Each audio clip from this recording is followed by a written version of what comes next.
పితా పుత్ర పవిత్రాత్మ నామమున ఆమేన్. క్రీస్తునాథునందు మిక్కిలి ప్రియమైన సహోదరి సహోదరులారా, తపస్సు కాల ఈ ధ్యాన వడకానికి మిమ్మందరినీ హృదయపూర్వకంగా ప్రేమతో ఆహ్వానిస్తూ ఉన్నాను. షేమా ఇజ్రాయేల్, ఇజ్రాయేలులారా వినుడి, విధేయించుడి, ఆలకించుడి, ఆచరించుడి, హృదయ పరివర్తన చెందుడి అనేటువంటి మోషే నినాదాన్ని మరొక్కసారి మనము ఈ తపస్సు కాలంలో గుర్తు చేసుకుంటూ ధ్యానం చేసుకుంటూ నేటి ధ్యానాంశమైన ఈసాకు జీవితము ఏ విధంగా తన బలి మొరియా కొండ మీద అబ్రహాము తన కుమారుణ్ణి తీసుకొని పోయి ఏకైక కుమారుణ్ణి ఆ కొండ మీద ఆ గిరి మీద ఆ మొరియా గిరి ఏ విధంగా కలువరి గిరికి ఈసాకు బలి ఏ విధంగా క్రీస్తు బలికి నిదర్శనము ఈనాడు మనము ధ్యానించుదాము. చరిత్రలో ఈసాకును ఒక నవ్వులాటగా వచ్చినటువంటి ఈసాకును, తన పేరుకి అర్థము నవ్వు అనేటువంటి ఆ తన ఎగతాళిగా సారాయి నవ్వినటువంటి నవ్వులాటగా ఉన్నటువంటి తన జీవితాన్ని ఏ విధంగా దేవుడు మలచి తనకు మారు మనసునిచ్చి ఒక నూతన మార్గమును చూపి ఒక నూతన జీవితాన్ని ఇచ్చి ఏ విధంగా క్రీస్తుతో సారూప్యతను తనకు దయచేశాడు. ఈనాటి మన ధ్యానాంశంలో మనమందరము కూడా ఆ దేవుని దీవెనతోటి ధ్యానించుకుందాము. మొదటిగా ఈసాకు అనేటువంటి పేరుకు అర్థము నవ్వు. ఎందుకంటే మనకు తెలుసు ఈసాకు పుట్టినటువంటి నేపథ్యాన్ని మనం పరిశీలిస్తే 90 సంవత్సరాల వయస్సు సారాకి, అబ్రహాముకు 100 సంవత్సరములు. అలాంటి వృద్ధాప్యంలో వారికి బిడ్డలు లేక కుమిలిపోతూ, ముఖ్యంగా హాగరు సవతి పోరుకు తను ఎంతో బలైపోతూ ఉన్నటువంటి ఆ సమయంలో 3 దేవదూతలు వారికి దర్శనమివ్వటము, వారికి అబ్రహాము సారా ఆతిథ్యం ఇవ్వటము, అక్కడ వారు ఆ దేవదూతలు ఇదిగో నీ ఒక కుమారుని కనుదువు, గర్భము ధరించదువు అని పలికినటువంటి ఆ పలుకులకు సారా ఎగతాళిగా నవ్వుతూ ఉంది.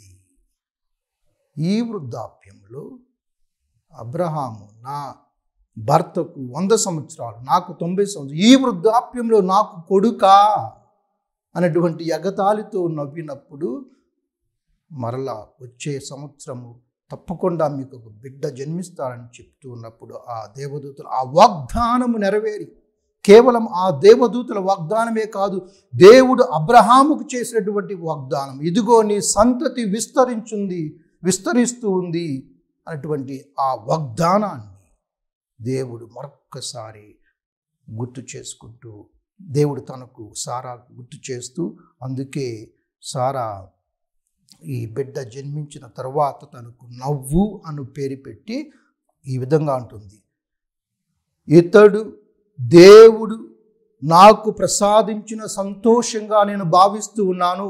ఆ నవ్వు అనే దాన్ని తను సంతోషము, ఒక చిరునవ్వుగా, ఎగతాళి నవ్వు ఒక చిరునవ్వుగా, ఒక సంతోషముగా, అనేక మంది ప్రజలకు రక్షణ చేకూర్చినటువంటి, సంతోషాన్ని ఇచ్చినటువంటి క్రీస్తు బలి ఏ విధంగా మనం చూస్తూ ఉన్నామో ఆ రక్షణను అనేక మందికి సంతోషాన్ని కలిగించిందో అదేవిధంగా అనేక మంది ప్రజలకు ఒక సంతోషముగా ఇస్సాకు తన వినయములోను, తన విశ్వాసములోను, తన నిస్వార్థ జీవితంలోను ఇదిగో ప్రజలందరికీ ఒక దీవెనగా మారుతున్నాడు. ఏ విధంగా అబ్రహాముకు దేవుడు చెప్పి ఉన్నాడు, నీవు ప్రజలందరికీ ఒక దీవెనగా మారుతావు, నీ ద్వారా అనేక మంది ప్రజలు, జాతులు ఆశీర్వదింపబడతారు అనేటువంటి వాగ్దానాన్ని ఇచ్చాడు. అదే వాగ్దానాన్ని తన కుమారుడైనటువంటి ఈసాకు ద్వారా దేవుడు నెరవేర్చుతున్నారు. అనేక మందికి ఒక దీవెనగా ఈసాకును దేవుడు మలస్తూ ఉన్నాడు. అదే మనము చూసినట్లయితే కనాను దేశంలో ఈసాకు సమయంలో మరి ఇంకా ఎక్కువగా బహుదేవత ఆరాధన, అనేక మంది దేవుళ్ళను ఆరాధించడం అనేది ఇక్కడ మనం చూస్తూ ఉన్నాము. అలాంటి ఆ ప్రపంచంలో ఈ అబద్ధపు దేవుళ్ళను, ఆ విగ్రహ ఆరాధన చేస్తూ బహుదేవత ఆరాధన చేస్తున్నటువంటి ఆ ప్రపంచంలో ఇదిగో దేవుణ్ణి సంతోషపరిచేటటువంటి, దేవునికి చిరునవ్వు అయ్యేటువంటి ఈసాకు తన యొక్క విశ్వాసము ద్వారా, విధేయత ద్వారా దేవునిని ఆనందపరుస్తున్నాడు. కేవలం మనుషులనే కాదు, దేవుణ్ణి కూడా ఆనందపరిచినటువంటి ఒక గొప్ప వ్యక్తిగా చరిత్రలో మనము ఈసాకును చూస్తున్నాము. మొదటిగా తన యొక్క విధేయతను మనం ధ్యానించినట్లయితే ఆది కాండము 22వ అధ్యాయంలో దేవుడు అబ్రహాముకు గొప్ప పరీక్ష పెడుతూ ఉన్నాడు. ఇదిగో ఈసాకును బలి ఇవ్వమని అబ్రహాముకు తను చెప్పినప్పుడు అబ్రహాము కూడా చూడండి ఎంతో విధేయతను చూపించాడు. తన ఏకైక కుమారుని ఆ మొరియా కొండ వద్దకు తీసుకువెళ్ళి అక్కడ తను ఏ విధంగా ఈసాకు కూడా తను పారిపోకుండా, తను కోపగించుకోకుండా తనే తన దహన బలికి ఈసాకే తన దహన బలికి కట్టెలు చీల్చి ఆ కట్టెల మోపు తను మోసుకొని పోతూ ఉన్నాడు. ఆ కొండ మీదకి అతను కట్టెలు మోసుకెళ్తూ ఉంటే అబ్రహాము అగ్గిని, కత్తిని పట్టుకుని ఆ కొండ మీదకి వెళ్తూ ఉన్నారు. చూడండి, కట్టెలు మోసేటటువంటి తనే ఆ బలి వస్తువు అవుతుందని బహుశా తనకు ఈసాకు తెలిసి ఉండకపోవచ్చు. కానీ ఆ సమయంలో అతను ఎలాంటి ప్రతిఘటన చేయకుండా, తన తండ్రికి ఎదురు చెప్పకుండా విశ్వాసముతో తండ్రి మాటను విధేయించి ఆ కట్టెల మోపుని ఇదిగో మొరియా కొండ మీద తీసుకువెళ్తూ ఆ కట్టెల మీదే తనను పరుండబెట్టి బైండింగ్ హీ బౌండ్ ఐజాక్ అంటారు. అంటే ఆ కట్టెలకు తనను కట్టివేసి, అంటే తన కాళ్ళు చేతులన్నీ కట్టివేసి ఈ బౌండెడ్ ఐజాక్ అవి కట్టివేసి అదిగో ఆ కట్టెల మీద తనను పరుండబెట్టి, అలాంటి ఆ సమయంలో దేవుని ఏ విధంగా సమకూర్చేవాడయ్యాడో మరొకసారి మనం వింటూ ఉన్నాము. ఒక పొట్టేలుని సమకూర్చడం అక్కడ. కానీ ఇక్కడ మనం ధ్యానించవలసింది ఏంటంటే ఈసాకు యొక్క విధేయత, వినయము, విశ్వాసము. రెండవది మనము చూసినట్లయితే ఈసాకు జీవితంలో తనకున్నటువంటి ఓర్పు, ముఖ్యంగా తండ్రి చిత్తానికి లోబడి, అబ్రహాము చిత్తానికి లోబడి ఆయన ప్రణాళిక ప్రకారము తను నడిచాడు. మనమందరం కూడా మన వివాహ విషయాల్లో కానీ నేటి సమాజంలో ప్రతి ఒక్కరూ కూడా అబ్బాయి కానీ అమ్మాయి కానీ ప్రతి తల్లిదండ్రుల ప్రణాళికను గౌరవించేటటువంటి వారు చాలా తక్కువ ఉన్నారు. వారి యొక్క ప్లాన్స్ని, వారు తెచ్చేటటువంటి సంబంధాలను చూసి చేసుకునే వాళ్ళు, ముఖ్యంగా కథోలికులు అనేవాళ్ళు, ముఖ్యంగా కథోలిక కుటుంబంలోని ఆ విధంగా విశ్వాసాన్ని వారికి, వారి బిడ్డలకు ఆ దేవుని విశ్వాసాన్ని పెంపొందించడానికి ఆ కథోలిక కుటుంబాల్లో వివాహం ఆడటానికి చాలామంది తల్లిదండ్రులకు ప్రణాళికలు ఉంటే బిడ్డలకు కొన్నిసార్లు ప్రణాళికలు ఉండవు, లేకపోతే కొన్నిసార్లు బిడ్డలకు ప్రణాళికలు ఉంటే తల్లిదండ్రులకు ప్రణాళికలు ఉండకపోవచ్చు.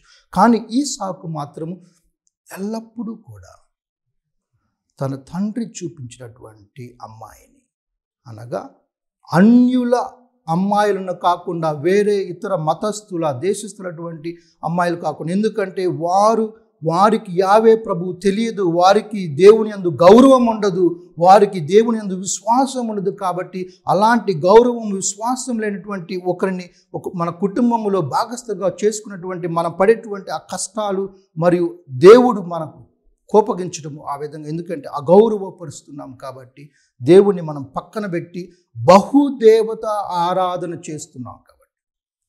ఇదే మన కుటుంబాల్లో ఇసాకు ద్వారా మనం నేర్చుకోవాల్సింది బహుదేవత ఆరాధన. కొంతమంది మనము క్రైస్తవులను చెప్పుకుంటాము, గుడికి వస్తాము, కథోలికులు అంటాము, పూజలో పాల్గొంటాము, ఆదివారాలు వస్తాము, అన్ని గుళ్ళో సక్రమంగా చేస్తాము. కానీ ఇంట్లోకి వెళ్ళి చూస్తే 3, 4 దేవుళ్ళ పటాలు ఉంటాయి. అంటే బహు ఆరాధన, బహుదేవత ఆరాధన. ఇది ఎలాగంటే 4 దేవుళ్ళ పటాలు ఒక ఇంట్లో ఉండటం ఎలాగంటే, ఒక ఇంట్లో ఒక మనిషికి 4 భార్యలు ఉండటం అన్నమాట. బహుభార్యత్వం, పోలీగమి. ఇంగ్లీష్లో బహుదేవత ఆరాధన పోలీథెయిజం అంటాం. కానీ మన తిరుసభ మనకి ఏకపత్ని, ఏక భార్యత్వం, ఏక దేవుని ఆరాధనని మనకు బోధిస్తూ ఉన్నప్పుడు, కానీ మనం చేసేటువంటి మన ఆచారాలు కానీ మన విధానాలు కానీ దేవునికి కోపాన్ని కలిగిస్తాయి. ఎందుకంటే పాత నిబంధనలు ఎప్పుడైతే ఈ ప్రజలు అన్య దేవులను ఆరాధించడం మొదలుపెట్టారో, దేవుని యొక్క ఆజ్ఞలను వారు పాటించకుండా విఫలమయ్యారో, వారు నాశనానికి గురయ్యారు. అలాంటి నాశనాన్ని మన బహుదేవత ఆరాధన ద్వారా మన ఇంట్లోకి, మన కుటుంబాల్లోకి, మన జీవితాల్లోకి కొని తెచ్చుకుంటూ ఉన్నాము.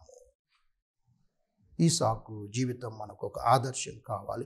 చూడండి, తను ఎక్కడో లాబాను తన దేవుని నమ్ముకున్నటువంటి వారికి, తన విశ్వాసం యావే ప్రభు నమ్ముకున్నటువంటి వారు అక్కడికి దూరంలో ఉన్నా సరే అక్కడికి ఒక సేవకుని పంపించి అక్కడ రెబేకా ఒక బావి దగ్గర కలవటము, తను తన సొంత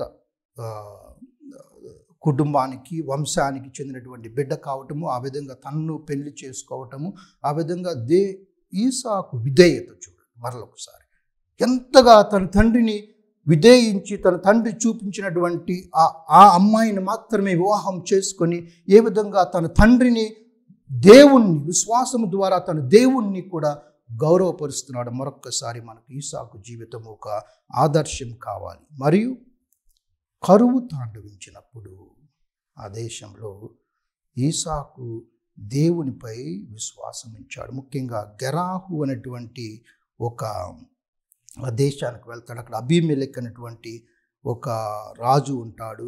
అప్పుడు ఆ కరువు సమయంలో ముఖ్యంగా మనం అన్నీ మంచిగా ఉన్నప్పుడు, సంతోషంగా ఉన్నప్పుడు దేవుణ్ణి స్తుతిస్తాము, దేవునిలో విశ్వాసం కోల్పోము. కానీ దేవుడు మనకు కరువు కలిగించినప్పుడు, అంటే మనకు అన్ని తీసివేసినప్పుడు మన జీవితాల్లో మనము కరువు పరిస్థితుల్లో ఉన్నప్పుడు ఏ విధంగా విశ్వాసాన్ని కోల్పోకూడదు. దేవుడు తన యొక్క వాగ్దానం చేసి ఉన్నాడు, నేను నీ దేవుణ్ణి, మీరు నా ప్రజలు అనేటువంటి ఆ వాగ్దానం, నేను మీతో ఉంటానటువంటి ఆ వాగ్దానాన్ని మనం ఎప్పుడు మర్చిపోకూడదు.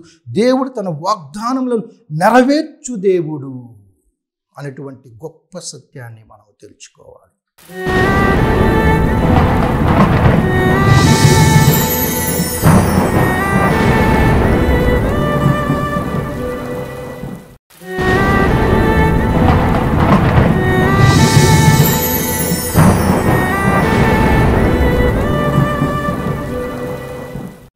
ఇక్కడ మనము ఈసాకు అప్పుడు అంటాడు, ఐగుప్తు దేశంలోకి వెళ్ళకమంటారు, ఇక్కడ గెరాహు దేశంలో ఉండు, దేవుని ఆజ్ఞని పాటిస్తాడు.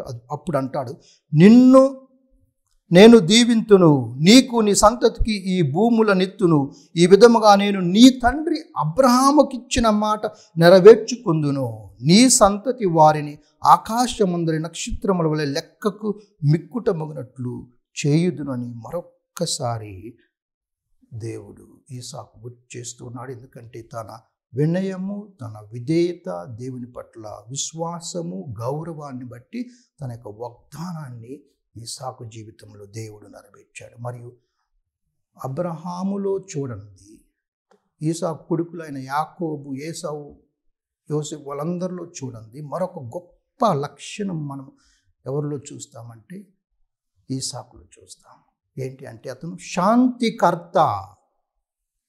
హింసా మార్గమును ఎన్నుకోకుండా అహింసా మార్గములో, శాంతి మార్గంలో నడిచినట్టు. ఆ రోజుల్లో శత్రువుని కంటికి కన్ను, పంటికి పన్ను అనేటువంటి ఆ విధానాన్ని అనుసరించినటువంటి ఆ రోజుల్లోనే ఈసాకు శాంతి కోసము, అహింస కోసం పరితపించాడు. చూడండి, ఆదికాండము 26వ అధ్యాయము 12వ వచనం నుంచి చూసినట్లయితే, ఫిలిస్తీయులు తరచూ ఈసాకు మనుషులను రచ్చగొట్టేవారు. ఈసాకు ఒక బావిని తవ్వించాడు తన ప్రజల కోసం. ఆ బావిని తవ్విస్తే ఈ ఫిలిస్తీయులు వచ్చి ఆ బావి మాది అని దాన్ని ఆక్రమించుకుంటారు. ఈసాకు వారితో యుద్ధానికి వెళ్ళడు, గొడవకు దిగడు, ఒక మాట అనకుండా వదిలేసి, చూడండి కొంతమంది చాతగానితనం అంటారు, అది చాతగానితనం. ప్రేమ అనుకోవచ్చు, ఎదుటి వారి మీద ప్రేమ అనుకోవచ్చు, శాంతి అనుకోవచ్చు, అహింసా మార్గం అనుకోవచ్చు, ఆ విధంగా అనుకోవచ్చు. చేతగానితనం అని ఎందుకు అనుకోవాలి?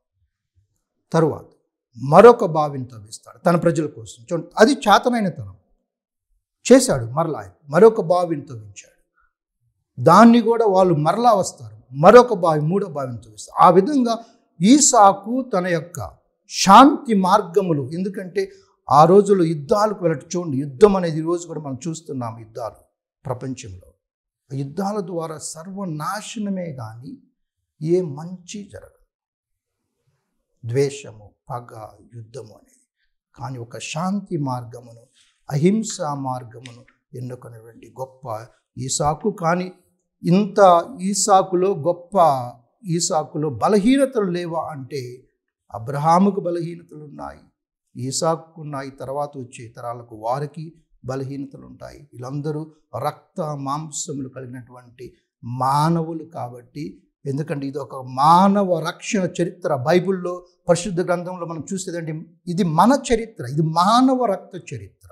అందుకే బలహీనతలు కనపడతాయి, తప్పులు కనపడతాయి బైబిల్లో, ఒప్పులు కనపడతాయి, ఉన్నది ఉన్నట్టుగా అన్నీ మనకు కనిపిస్తాయి. ఎందుకంటే ఆ చరిత్రలో మనము బలహీనతల గురించి, పాపాల గురించి మన యొక్క గుణపాఠాలు నేర్చుకోగలము. మంచిని చూసినప్పుడు మంచిని ఆచరించగలము. అందుకే మీరు కొన్ని పాపాలు, కొన్ని తప్పులు చూసినప్పుడు మీరు స్కాండలైజ్ కాకూడదు.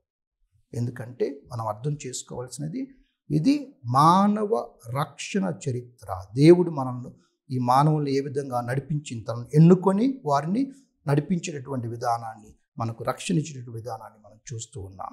తనలో ఉన్నటువంటి బలహీనతలు ముఖ్యంగా పిల్లల పట్ల పక్షపాతం చూపించడం. చూసినట్లయితే ఈసాకు తను ఏసావుని ఎక్కువగా ప్రేమిస్తాడు. ముఖ్యంగా రెబేకా, ఈసాకు అంటే పర్వాలేదు కానీ రెబేకా మరి ముఖ్యంగా తన కుమారుడైనటువంటి యాకోబుని ఎక్కువగా ప్రేమిస్తుంది. యాకోబుతో కుట్రలు పన్ని మోసం చేసి, తర్వాత యాకోబు గురించి చెప్పినప్పుడు చెప్తాను. చివరికి జ్యేష్ఠ పుత్రుడైనటువంటి పెద్దవాడైనటువంటి ఈసావుకు రావాల్సినటువంటి ఏసావుకు రావాల్సినటువంటి అన్ని హక్కులను కూడా, జన్మ హక్కు కానివ్వండి, ఆశీర్వాద హక్కు కానివ్వండి, అన్ని హక్కులు కూడా కుట్ర, మోసము, అబద్ధాల పూరితంగా తన చిన్న కొడుకు యాకోబుకి పక్షపాతం చూపిస్తూ తను ఆ విధంగా సాధించుకునేది చివరికి. కాను ఆ పక్షపాతం అనేది కుటుంబంలో మంచిది కాదు. ద్వేషాలకు, చీలిపోవటానికి, ఇక్కడే చీలిపోవడం ఆ కుటుంబంలో. వాళ్ళిద్దరు అన్నదమ్ములు, ఇద్దరు తల్లిదండ్రులు చాలా జాగ్రత్తగా ఉండాలి. మీ బిడ్డలను మీరు ఏ విధంగా పెంచుతున్నారు? ఇద్దరు కొడుకులు ఉంటే, లేకపోతే కొడుకు కూతురు ఉంటే ఎంత పక్షపాతంతో లేకపోతే పక్షపాతం లేకుండా పెంచుతున్నారా? ఒక్కసారి మనం అందరం కూడా మనం చూసుకోవాలి. మన జీవితాల్లోకి ఒకసారి మనం ఆలోచించాలి. ఎందుకంటే ఆ పక్షపాతం అనేది చివరికి ద్వేషానికి, విడిపోవటానికి, చీలకు కూడా కుటుంబాలు విచ్ఛిన్నం అవటానికి గురవుతాయి. కాబట్టి తల్లిదండ్రులు దాని మీద ప్రత్యేక శ్రద్ధ వహించాలి. అదేవిధంగా ఈసాకు తన ప్రాణాలను కాపాడుకోవటానికి తన భార్య, తన సోదరి అని చెప్తాడు. అబ్రహాం కూడా చూడండి, ఐగుప్తు దేశానికి కరువు వచ్చినప్పుడు ఐగుప్తు దేశానికి వెళ్ళాడు. కరువు వచ్చినప్పుడు గెరారు దేశానికి వెళ్తారు. అబ్రహాం కూడా 2 చోట్ల అబద్ధాలు, తన భార్య, తన సోదరిని అబద్ధం చెప్పుకో, ఎందుకంటే తన ప్రాణాలను కాపాడుకోవడానికి అబ్రహాం తన భార్యనే పణంగా పెడతాడు. అదేవిధంగా ఇక్కడ కూడా ఈసాకు కరువు వచ్చినప్పుడు గెరారు దేశానికి వెళ్ళినప్పుడు అక్కడ ఆ అబీమెలెకు రాజుకు ఇదిగో అడిగినప్పుడు ఈమె నా భార్య కాదు, ఈమె నా సోదరి అని చెప్తాడు. భార్యని సోదరి అని చెప్తాడు. సోదరి అని చెప్పడం వల్ల తన ప్రాణాలకు ముప్పు ఉండదు, కానీ తను తీసుకెళ్ళబడుతుంది. భార్య అని చెప్పి తనను చంపి తీసుకెళ్తాడు. అందుకే భార్య మీద తనకు ఎక్కువ ప్రేమ లేదు అని ఇక్కడ మనకు అర్థమవుతుంది. స్వార్థంగా ఆయన వ్యవహరించాడు. ఎందుకంటే ఆ రోజుల్లో ప్యాట్రియార్కల్ ఫ్యామిలీస్ అనగా పితమహరులు అంటే ప్యాట్రియార్క్స్ అన్నమాట. పితృ అంటే fathers are the heads of the families. So పితామహులు, ఆ పితామహుల కుటుంబంలో ఆ విధంగా ఆచారాలు, ఆ విధంగా భార్యకి ఎక్కువ ప్రాముఖ్యత ఇవ్వలేదు అప్పుడు. కానీ అదొక స్వార్థపూరితమైనటువంటి వ్యవహారాన్ని ఇక్కడ మనం చూస్తూ ఉన్నాము. అదేవిధంగా అబ్రహాము చేసినట్టు తండ్రిలాగే కొడుకు ఈసాకు కూడా చేశాడు. అదే మనము కూడా ఒక కుటుంబములు, తల్లిదండ్రులు ఆలోచించాలి. ఎప్పుడు కొడుకులు, కుమారులు ఎప్పుడు కూడా మనలను ఆదర్శంగా తీసుకుంటారు. కుటుంబంలో మనము ఎలాంటి జీవితాన్ని, విశ్వాస జీవితాన్ని, విధేయత జీవితాన్ని, నిస్వార్థ జీవితాన్ని, పరుల పట్ల ప్రేమ అనేటువంటి జీవితాన్ని మనము జీవిస్తూ ఉన్నామా? లేకపోతే అబద్ధాలు, మోసము, కుట్ర అనేటువంటి జీవితాలతో జీవిస్తున్నామా? తండ్రిలాగే కొడుకులు కుమారులు ఉంటారు, తల్లిలాగే కొడుకులు కుమారులు ఉంటారని చెప్పి మనం ఇదొక ఉదాహరణ, ఇదొక నిదర్శనం మనందరికీ. ఈ ఈసాకు, అబ్రహాము జీవితాలు. మరియు అతను ఒక బలమైనటువంటి నాయకుడిగా మనము అతను చూడము. ఇంట్లో రెబేకా అన్ని కుట్రలు పన్నుతుంటే తను గుడ్డివాడై ఉంటాడు, కానీ పెద్దగా పట్టించుకోకుండా అనేక కుట్రలు జరుగుతున్నా సరే తను ఏమి చేయలేకపోతాడు. ఆ విధంగా కుటుంబానికి తండ్రి అనేవాడు ఒక బలమైనటువంటి నాయకుడుగా ఉండాలని చెప్పి నాటి ఈ పరిశుద్ధ గ్రంథం మనకి ఈసాకు జీవితం ద్వారా పోలుస్తుంది. అన్ని బలహీనతలు తనలో ఉన్నా సరే చరిత్రలో ఒక ప్రత్యేకమైనటువంటి స్థానాన్ని ఈసాకు కలిగింది. ఎందుకంటే ఈసాకు బలి క్రీస్తు బలికి సారూప్యత.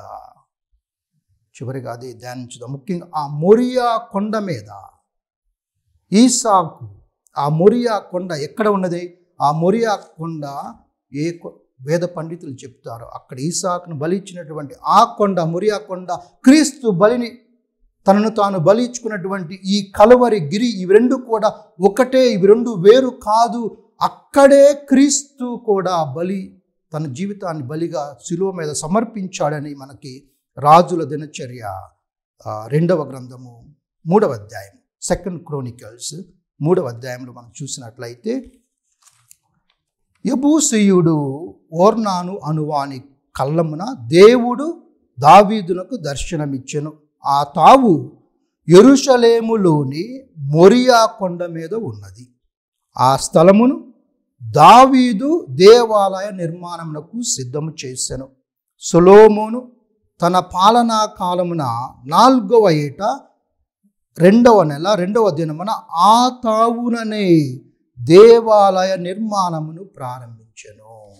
అనగా అదే కొండ మీద మనము దేవాలయ నిర్మాణాన్ని చూస్తూ ఉన్నాము.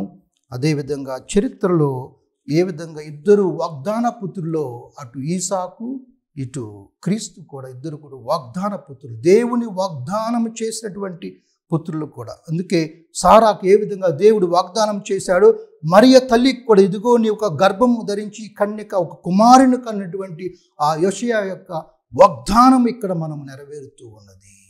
ఇద్దరు కూడా ఏకైక కుమారులు, అటు ఈసాకు ఇటు క్రీస్తు ప్రభు కూడా ఏకైక కుమారులు. ఏ విధంగా ఆది కాండంలో చదువుతాము, నీవు నీ కుమారుని, నీ ఏకైక కుమారుని సమర్పించుటకు వెనుకంజ వేయకము అని ఏ విధంగా దేవుడు మనకు చెప్తూ ఉన్నాడు. అదేవిధంగా క్రీస్తు ప్రభు తన ఏకైక కుమారుడు, దేవుడి లోకాన్ని ఎంతగానో ప్రేమించి ఈ ఏకైక కుమారుని ప్రసాదించను అని మనం చూస్తూ ఉన్నాం. అదేవిధంగా వీరిద్దరూ కూడా అబ్రహాము సంతతికి చెందిన వారు. ఇది అబ్రహాము కుమారుడు దావీదు కుమారుడు యేసుక్రీస్తు వంశావళి. ఆయన వంశావళిలో చూస్తూ ఉన్నాం. అబ్రహాము కుమారుడు, ఈసాకు కూడా అబ్రహాము కుమారుడు. మరి బలి కొరకు కట్టెల మోపును ఏ విధంగా ఈసాకు మోసాడో, అదేవిధంగా బలి కొరకు సిలువను మోసినటువంటి క్రీస్తు ప్రభువుని ఇక్కడ మనం చూస్తూ ఉన్నాము. ఆ విధంగా మోరియా కొండ మీదకు ఏ విధంగా కట్టెల మోపుని ఈసాకు మోసుకొని పోయాడో, అదేవిధంగా ఈ కలువరి గిరి మీదకు ఆ సిలువ 14 స్థలాలు కూడా మనం ధ్యానిస్తున్నాం. సిలువను మోసుకెళ్ళినటువంటి క్రీస్తు ప్రభువును మనం చూస్తూ ఉన్నాము. మరి వారిద్దరూ కూడా తమ తండ్రి ఇష్టానికి విధేయులుగా ఉన్నారు. అనగా ఏ విధంగా మనం చూసాము, అబ్రహాముకి విధేయుడై ఉన్నాడు. అదేవిధంగా ఫిలిప్పీలకు వ్రాసిన లేఖలో చదువుతాము, క్రీస్తు ప్రభువు దైవ స్వభావం కలిగి ఉన్నను, దేవునితో తన సమానత్వమును స్వార్థ బుద్ధితో పట్టుకొని వేలాడక, చూడండి, తన్ను తాను రిక్తును చేసుకొని సేవక రూపము దాల్చి మానవ మాతృడిగా జన్మించి వినయము గలవాడే మరణము వరకు, సిలువ మరణము వరకు విధేయుడై